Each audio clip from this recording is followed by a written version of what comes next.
Hello everyone, once again I present you all the CUET by LPT.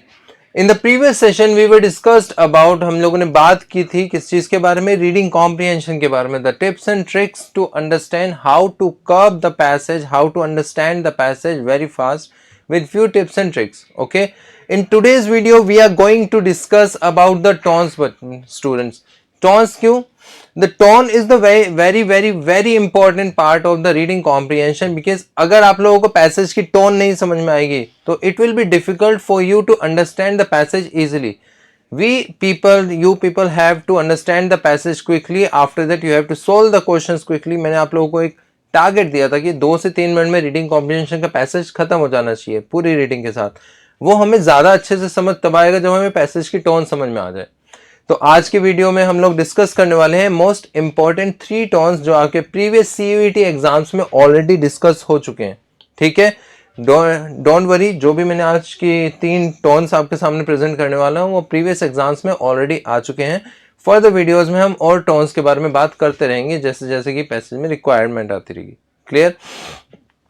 In this video we are going to discuss about the 3 most important tones. The very first, formal tone.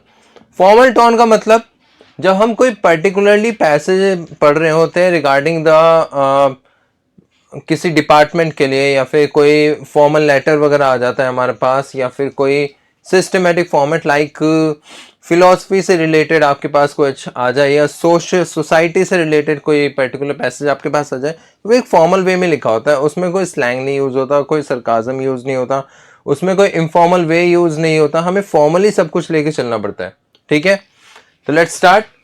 A formal tone is typically used in academic, professional and official context. मैंने आपको बताया कि आपका ये society के बारे में, societal civics के अंदर सबसे ज़्यादा यूज़ होता है. ऑफिशियल कॉन्टेक्स्ट में, प्रोफेशनल वे में जैसे कि ऑफिसेज वगैरह में बात कर रहे हैं, या फिर एकेडमिक जैसे कि स्टूडेंट्स फाइल से या स्टूडेंट से रिलेटेड जो भी हमारे पास इंफॉर्मेशन प्रोवाइड होती है उससे रिलेटेड कोई आपके पास कॉन्टेक्स्ट आ जाए. It avoids casual language, slang and contradiction. Casual language मतलब जैसे कि हम लोग बात कर लेते हैं, यार आई कांट डू दिस, तो ये जो कांट है ना, कांट हम यहाँ पे यूज नहीं कर सकते फॉर्मल में. If we are using the formal language we have to use the proper word can not. I can not do this. ठीक है, तो कैजुअल लैंग्वेज नहीं होनी चाहिए, स्लैंग नहीं होना चाहिए, सरकाज़म में नहीं होना चाहिए. स्लैंग मतलब मैं कोई नॉर्मली एक बहुत बड़ी बात को छोटे फॉर्मेट में आपके सामने रख दूँ. ठीक है, तो छोटे फॉर्मेट में नहीं रखना होता, प्रॉपर डिटेल में हर एक चीज़ बतानी होती है.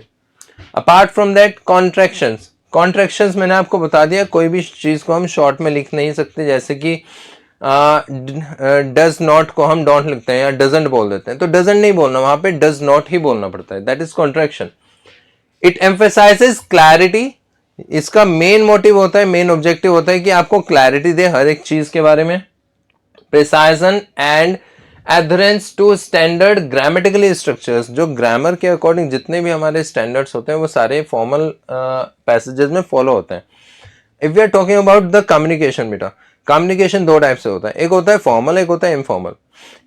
जो फॉर्मल कम्युनिकेशन होता है उसमें प्रॉपर हर एक पर्टिकुलर ग्रामर का हमें यूज करना होता है, जैसे कि वर्ब, प्रोनाउन, एडवर्ब, हर एक चीज को अच्छे से यूज करना होता है. लेकिन जब हम इनफॉर्मल कम्युनिकेशन करते हैं कि बस सामने वाले को समझ में आ जाए, तो उसमें हम इतनी सारी चीज़ों का ध्यान नहीं देते. हम कुछ ऐसे यूज़ करते हैं अपनी लैंग्वेज को कि सामने वाले को समझ में आए. तो यहाँ पे हमें जो है प्रॉपरली क्लैरिटी मेंटेन करनी पड़ती है फॉर्मल लैंग्वेज यूज करके. Precision already explained, and adherence to standard the grammatical structures. This tone is often seen in scholarly articles, reports and the official documents. हम लोगों ने बात करी ऑफिशियल डॉक्यूमेंट्स, लाइक गवर्नमेंट ने कोई डॉक्यूमेंट निकाल दिया, उस डॉक्यूमेंट में फॉर्मल लैंग्वेज ही होगी, तो उसमें प्रॉपर ग्रामर भी यूज होगी, कॉन्ट्रैक्शंस यूज नहीं होंगे, स्लैंग नहीं होगा, एक कैजुअल लैंग्वेज यूज नहीं होगी. ठीक है, जिससे सामने वाले के बाद प्रॉपर बात कन्वे हो. इसके अंदर फॉर्मल लैंग्वेज के अंदर ये सब लेने के पीछे रीजन होता है कि सामने वाला जो उस डॉक्यूमेंट को पढ़ने वाला है उसके दिमाग में कोई सेकंड ओपिनियन, सेकंड थॉट ना जनरेट हो जाए. ठीक है, indicators. How can we indicate the formal tone in the passage? Use of complex sentences, structures and advanced vocabulary. Complex sentence मतलब ऐसे जो इजीली किसी को समझ में ना आए, लेकिन प्रॉपर मैसेज कन्वे कर रहे हो जो डॉक्यूमेंट में रिक्वायर्ड है। एडवांस वोकैबुलरी, ऐसे ऐसे वोकैब के वर्ड आपके सामने आ जाए जो आपने कभी लाइफ में ना सुने हो। Like if I am using the vocab word ursprache, ursprache क्या होता है? Ursprache is the spelling of this word is URSPRACHE। अब अस्प्रैक हमें नहीं पता क्या होता है, लेकिन वो आपका एक एडवांस वोकैबुलरी का पार्ट हो जाता है। अस्प्रैक का मतलब होता है fame. If I have to earn the fame, if I have to earn the ursprache, ठीक है। एब्सेंस ऑफ स्लैंग, इडियम्स और contractions. Slang, idioms and contractions. Contractions मैंने आपको बता दिया, शॉर्ट में नहीं यूज करना। इडियम्स एंड फ्रेजेस को मैं कहावतें यूज नहीं करूंगा। जो ऑफिशियल डॉक्यूमेंट होता है उसके अंदर कहावतें वगैरह यूज नहीं होते, उसमें पॉइंट टू पॉइंट बातें लिखी होती है। Example, can not instead of can't. Can't नहीं यूज कर सकते, कैन नॉट यूज करना होगा related to contractions. Objective, detached perspective with little to no personal bias और इमोशन। ऑब्जेक्टिव होता है इसका बिल्कुल डिटैच्ड, किसी से भी पर्सनली बायस्ड या पर्सनली इमोशन से कोई मतलब नहीं होता। लाइकवाइज मैं बात करूं तो मान लीजिए आप लोगों ने मूवी देखी होगी, अनिल कपूर की बहुत अच्छी मूवी है जिसमें वो एक दिन का सीएम बना था, ठीक है। जब वो सीएम की पोजीशन से हट गया तो उसके सामने एक प्रॉब्लम आई कि गवर्नमेंट ने एक डॉक्यूमेंट जाहिर कर दिया कि उसका घर अपने ऑफिशियल बाउंड्री से 4 मीटर आगे है, 4 फुट आगे है, तो उसका 4 फुट घर तोड़ना पड़ेगा। उसके अंदर पॉइंट टू पॉइंट बात लिखी होती है बेटा, उस पर्टिकुलर डॉक्यूमेंट का किसी के इमोशन से, कोई किसी की तरफ कोई पर्सनल बायस से कोई रिलेशन नहीं होता। Clear? Strict to the rules, point to point. Example लेते हैं इसका। The increase in global temperature, global temperature जो बढ़ रहा है, has been documented through extensive research. बहुत ज्यादा रिसर्च करी गई, उसके बाद पता चला कि जो ग्लोबल टेम्परेचर बढ़ रहा है बहुत ज्यादा, वो कुछ ज्यादा ही तेजी से बढ़ने लगा। Urgent need for policy reforms, कुछ ऐसे रिफॉर्म्स की जरूरत, पॉलिसी रिफॉर्म्स की जरूरत है, नीड्स अर्जेंट नीड है उनकी, जिससे कि जो फर्दर एनवायरमेंटल डैमेज होने वाला है उस प्रॉब्लम को कम कर सकें। ऐसी पॉलिसीज हमें बनानी होगी। तो जो पॉलिसी और रिफॉर्म्स आते हैं वो फॉर्मल लैंग्वेज में आते हैं, फॉर्मल फॉर्मेट में आते हैं, ठीक है। पर्पस क्या होता है इस टोन का? The formal tone in reading comprehension questions may aim to test a student's ability to understand technical language and scholarly discussions. Student को अगर टेक्निकल लैंग्वेज को समझना है तो जितने भी टेक्निकल लैंग्वेज होते हैं वो वैसे भी फॉर्मल फॉर्मेट में आती है। तो हमेशा याद रखिएगा, अगर कोई टेक्निकल लैंग्वेज यूज हो रखी है या फिर कोई स्कॉलरली डिस्कशंस हो रखे हैं तो हमेशा फॉर्मल टोन के अंदर कंसिडर होंगे, ठीक है। And the last but not least, test strategy. Identify specific word choices that suggest authority and objectivity.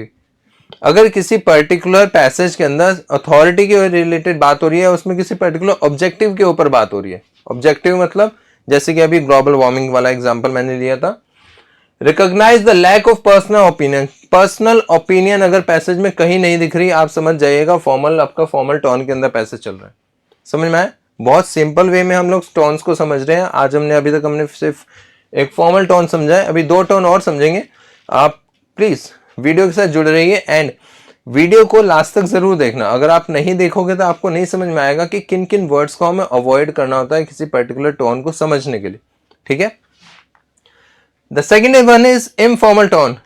आप लोगों ने समझ लिया होगा, जस्ट उसका ऑपोजिट ही आएगा जो फॉर्मल टोन अभी हमने पढ़ा, बट इसके अंदर भी कुछ चीजों का हमें ध्यान रखना पड़ता है, जैसे कि An informal tone is more conversational and relaxed. जो informal tone होता है ना वो relaxed होता है। मुझे आपके साथ कोई बात करनी है, मुझे कोई मैसेज कन्वे करना है आपको, तो उसके लिए मैं प्रॉपर ग्रामर यूज नहीं करूंगा। मेरे सामने मेरे फ्रेंड्स बैठा था, मुझे उससे इंग्लिश में बात करनी है, मैंने कर ली।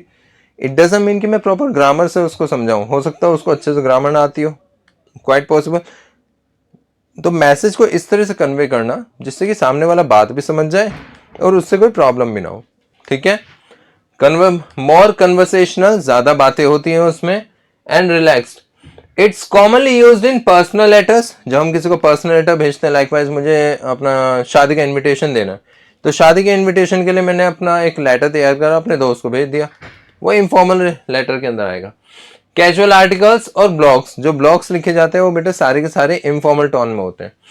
The language used in an informal tone is more relaxed, already done, with the inclusion of colloquial expressions. Colloquial मतलब जिसमें हम बातचीत करते हैं, अगर मैं किसी के साथ बातचीत कर रहा हूँ, लाइक इंटरव्यू की बात करते हैं, एक रिपोर्टर ने इंटरव्यू लिया एक पर्टिकुलर पॉलिटिशियन का, तो उससे जब वो बात करेंगे ना, तो वहां पे उस पर्टिकुलर बातचीत में एक इनफॉर्मल वे आता है, उसमें कोई फॉर्मल वे नहीं आता, that is informal format tone. Contractions use कर सकते हैं, डज नॉट की जगह में डजंट यूज कर सकता हूँ, कैन नॉट की जगह में कांट यूज कर सकता हूँ, सामने वाले को पता है मैं क्या बोलना चाह रहा हूँ। And sometimes even humour, humour वाली बातें भी कर सकते हैं, ठीक है। इंडिकेटर, कैसे पता चलेगा कि इनफॉर्मल टोन वाला हमारा पैसेज है। यूज ऑफ कॉन्ट्रैक्शन, सबसे पहले जिस पैसेज में कॉन्ट्रैक्शंस दिख रहा है आप समझ जाना इनफॉर्मल टोन चल रही है उसकी। डोंट यूज करें इंस्टेड ऑफ डू नॉट, क्योंकि फॉर्मल टोन में हम डू नॉट यूज करते हैं instead of don't, just opposite. Casual language, everyday vocabulary and occasional slang. Occasional slang हम यूज कर सकते हैं, और जो नॉर्मल डे में हम वोकैब को यूज करते हैं जो इजीली हम लोग समझ पाते हैं, जो हमें इजीली याद भी हो जाती है, उनकी बात करें तो वो सारे आपके इनफॉर्मल टोन के अंदर आते हैं। कैजुअल लैंग्वेज जिसमें हम नॉर्मली बात करते हैं, जैसे कि हम अपने दोस्तों के साथ करते हैं, ठीक है। पर्सनल प्रोनाउंस लाइक, अगर पैसेज में कहीं पे भी आई, यू, वी ऐसे वर्ड्स यूज हो रहे हैं, आप समझ जाना इनफॉर्मल फॉर्मेट है, क्योंकि हम लोग अपने बारे में बात कर रहे हैं, किसी पर्टिकुलर ऑर्गेनाइजेशन के डॉक्यूमेंट्री के बारे में बात नहीं कर रहे। Are often present and the last one is conversational easy going style. एक बातचीत कन्वर्सेशन चल रहा हो और बहुत इजीली कम्युनिकेट हो रहे हो मैसेजेस, आप समझ जाना कि वहां पे इनफॉर्मल टोन जस्टिफाई हो रही है, ठीक है। Let's talk about the example. मैंने प्लान किया कि मैं ट्रिप पे जाने वाला हूं। I have been, use of I, ठीक है। Planning, I have been thinking about going on a road trip this weekends. It is की जगह इट्स यूज कर दिया, short form contraction. It's going to be a blast, just me and my friends driving to some cool spots. समझ में आया? यहां पे मैंने एक कॉन्वर्सेशन किया अपने एक दोस्त के साथ कि मैं ये प्लान कर रहा हूं, मैं ऐसे जाना है, हम कुछ दोस्त ही ऐसे जाएंगे, ठीक है। तो यहाँ पे जो है पर्सनल, यहाँ पे इंफॉर्मेशन आया, पर्सनल बायस कहीं से आया, ठीक है, इमोशंस कहीं से आए, तो जहां पे पर्सनल बायस और इमोशन दिख रहे हो आप समझ जाना वहां पे इंफॉर्मल टोन चल रही है।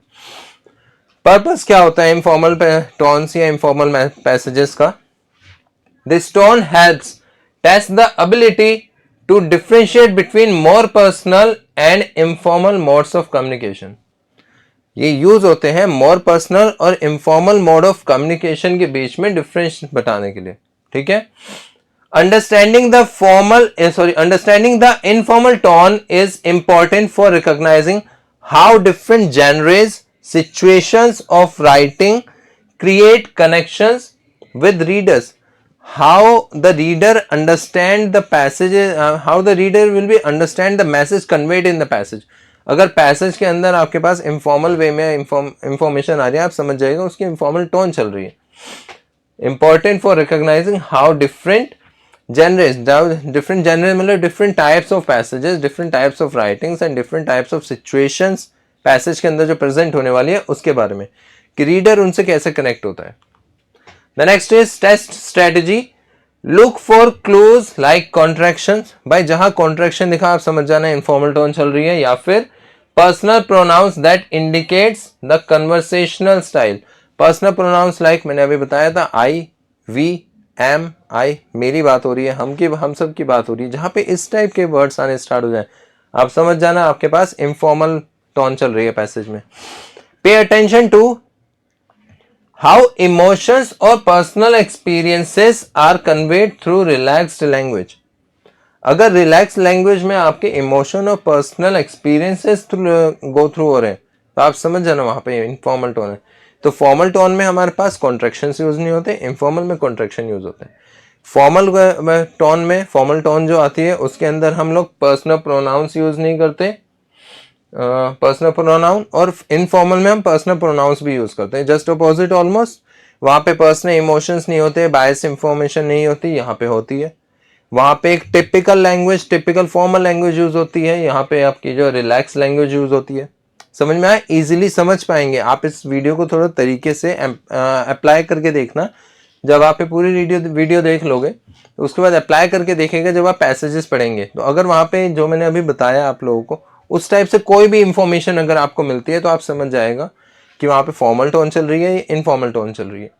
वैसे तो पैसेज के अंदर बेटा मल्टीपल टाइप्स ऑफ टोन्स होती हैं, तो उन टोन्स के बारे में हम ब्रीफली डिस्कस करेंगे फर्दर वीडियोस में।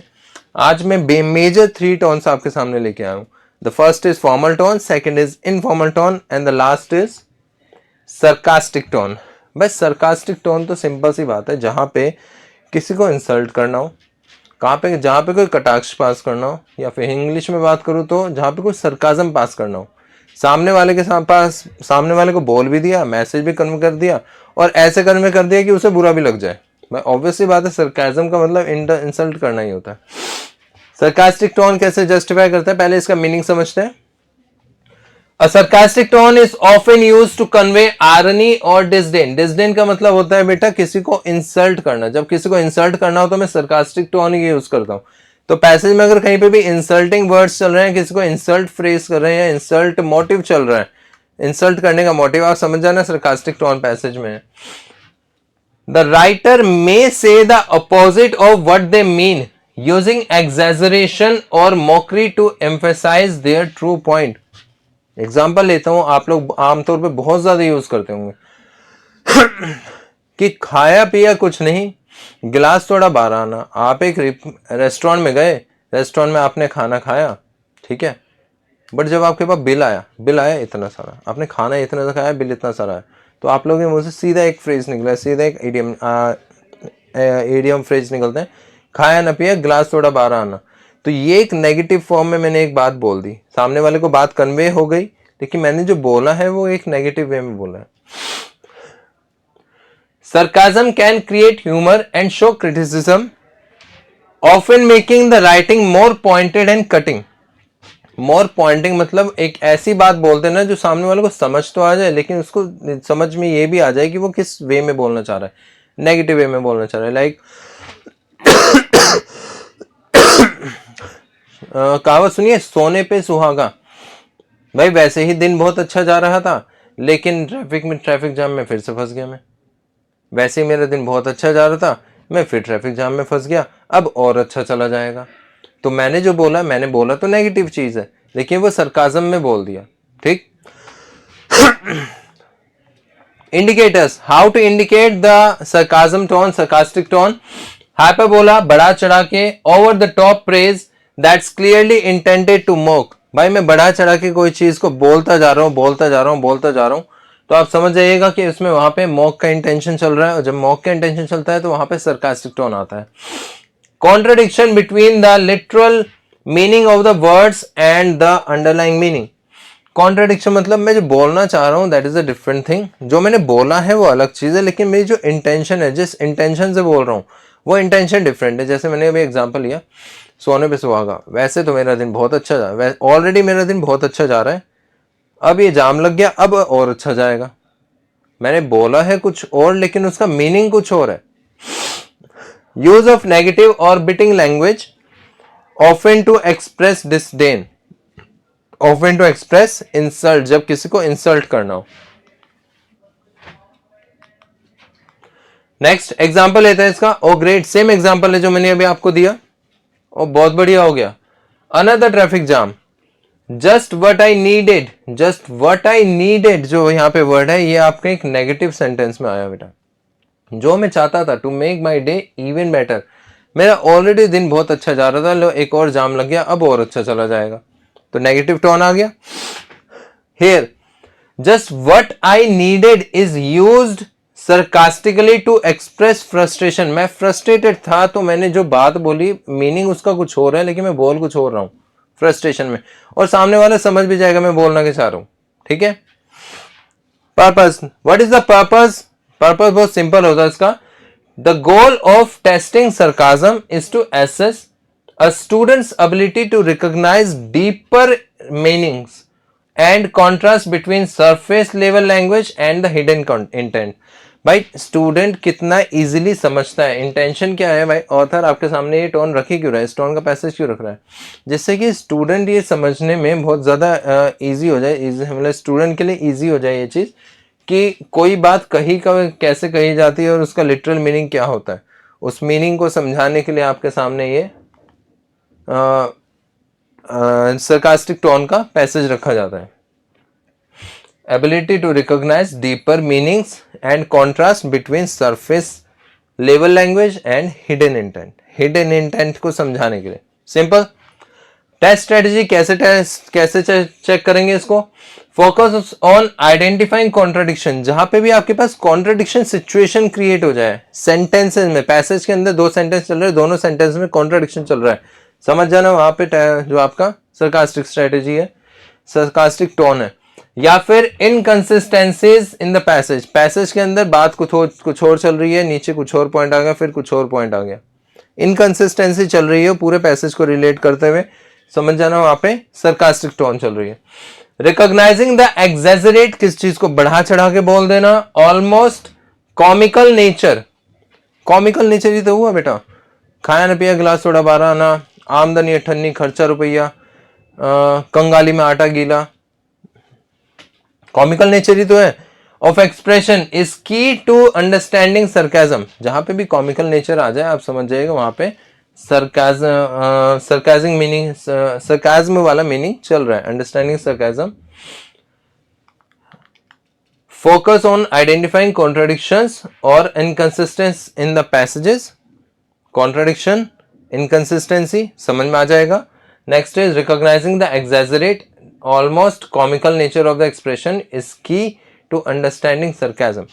समझ में आया. मैंने आप लोगों को आज जो डिस्कस करा है क्लास, ध्यान से सुनिएगा, मैंने आज डिस्कस करा है आप लोगों के साथ एक तो फॉर्मल टोन, एक इनफॉर्मल टोन, एक सरकास्टिक टोन.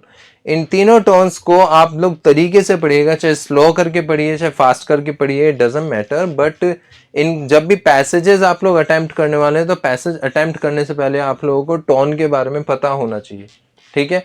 अगर आपको टोन्स पता है तो जो 2 से 3 मिनट में मैंने पैसेज रीडिंग आपको बताया था कि skim the passage, not read the complete points, just go through the main idea, just go through the first line of the each passage.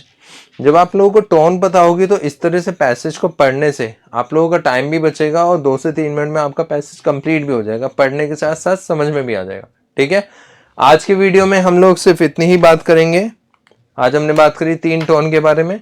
Please go through with the video completely, पूरा देखिएगा. अगर आप लोगों को कोई चीज समझ में नहीं आती है तो post the comment in the comment section. I hope कि आज की वीडियो आप लोगों को बहुत अच्छी लगी होगी.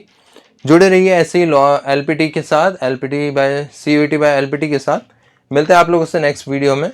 The next video will be, मैं आप लोगों को हिंट देता हूँ, next video will be related to the reading comprehension. We are going to discuss about the reading comprehension. हम लोग रीडिंग कॉम्प्रिहेंशन सॉल्व करके देखेंगे जैसे मैंने आप लोगों को बताया था उस तरीके से. ठीक है.